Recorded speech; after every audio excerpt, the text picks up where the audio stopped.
experienced my first storm as a young teenager, my first major hurricane actually in Jamaica. And from there recognized that this was part of the landscape of the Caribbean, volcanoes, hurricanes, floods. And I thought to myself, I need to figure out how and why this happened. I think our concern these days is about not only one crisis, but about how all of these crises are coming together at the same time. Multidimensional risks all of a sudden have a different meaning now. The world has always been a risky place, and depending on who you are and where you live and the resources you have available, there have always been risks in our lives. And with so many threats and with so many issues around environmental degradation, climate change, disasters, conflict over natural resources, this is becoming increasingly challenging. Well, essentially, we recognize that conflict, that disasters are on a trajectory which is presenting tremendous problems for people and development within the globe today. I mean, we see rising frequency of some of these natural hazard events. We see continued conflict.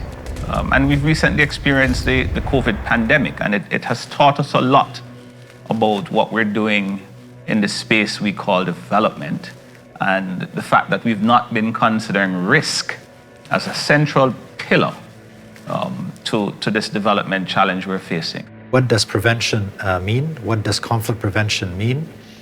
What does the prevention of tensions, community relations, the closing of civic space? And I think we are thinking about how early we can engage, how early we can look at indicators of stress in particular countries, and how early we can act. I think the second particular concept that we've thought about quite a bit more is resilience, which is a big word just to say flex but does not break. I think we've seen a lot of communities, societies, systems that have either flexed and have broken or flexed to a breaking point. There is increasingly a lack of a willingness on the part of wealthier nations and donors to support countries, to strengthen their resilience, to support them when crisis hits. We're seeing a reduction in resources available to support poorer, more vulnerable countries. And when we look at the interrelated nature of risks, whether that's through an earthquake or a hurricane in one country affecting the supply of consumer products in another, we see these risks being spread out. The COVID-19 experience certainly should lead us to a different future. Preparedness is one of the things that the COVID pandemic really re-emphasized, that we've not been doing a good enough job at preparing, not just for a single hazard, but multiple hazards, multiple threats. But I think this prolonged crisis and its impact on particularly difficult settings has really come about to teach us about multidimensional risk and the need for multidimensional preparedness as well. It's really about systems. It's looking at issues around governance. It's looking at strong institutions. It's looking at the capacity that people have.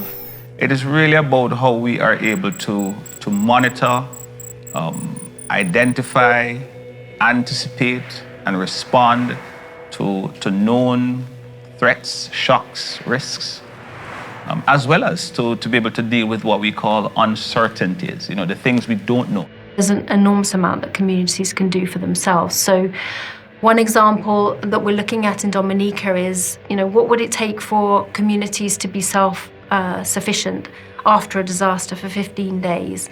And so can they get the kind of resources together, the water supply, supplies of food, have a shelter, and energy supply, so that they can actually support each other during an event and be ready to clear up and to start repairing damage and so on without the need for external assistance. And it's been evident in the way that the COVID-19 crisis has sort of rolled out that there were many more things that we could have done earlier if we'd have had those plans in place.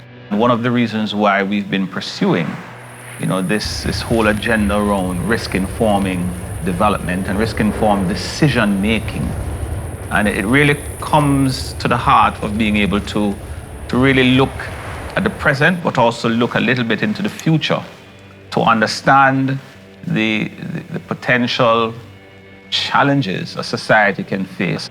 I think we now need to expand that view and look at and understand risk as very much part of development, and think about how we're going to manage that risk, because we won't be able to eliminate it. The world of digital technology, it's the next frontier, even though it's been with us for a while, and we've been certainly exploiting the capabilities of digital technology in disaster risk reduction for some time, particularly in the sphere of early warning. So when we talk about preparedness, the digital realm is quite used in supporting the early warning agenda in terms of getting the message to every individual in communities the last mile. And I think we're going to see more of that as the technology advances. In places like Lebanon, where there are host communities and refugees spilling over from the Syria crisis, monitoring intercommunal tension between host communities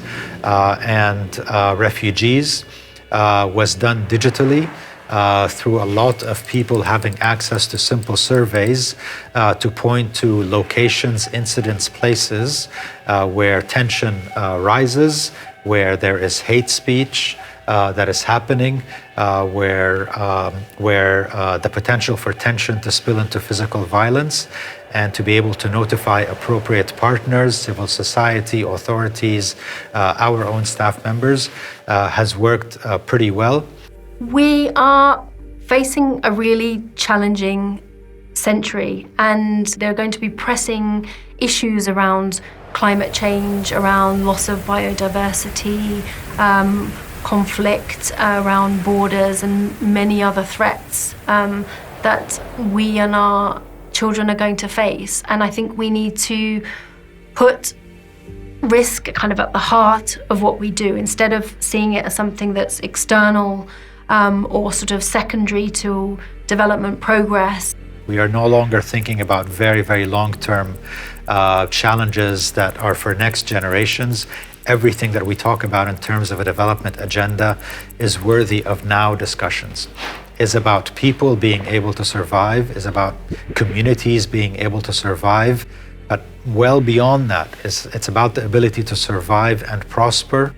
Well, hope for the future hinges on the fact that as human beings, we always find a way to survive. And, and at some point, we often wake up and we recognize that we have to shift, we have to change. So I think I hang my hat on that inherent nature that we have as human beings, and as a society, that we will find our way out of it.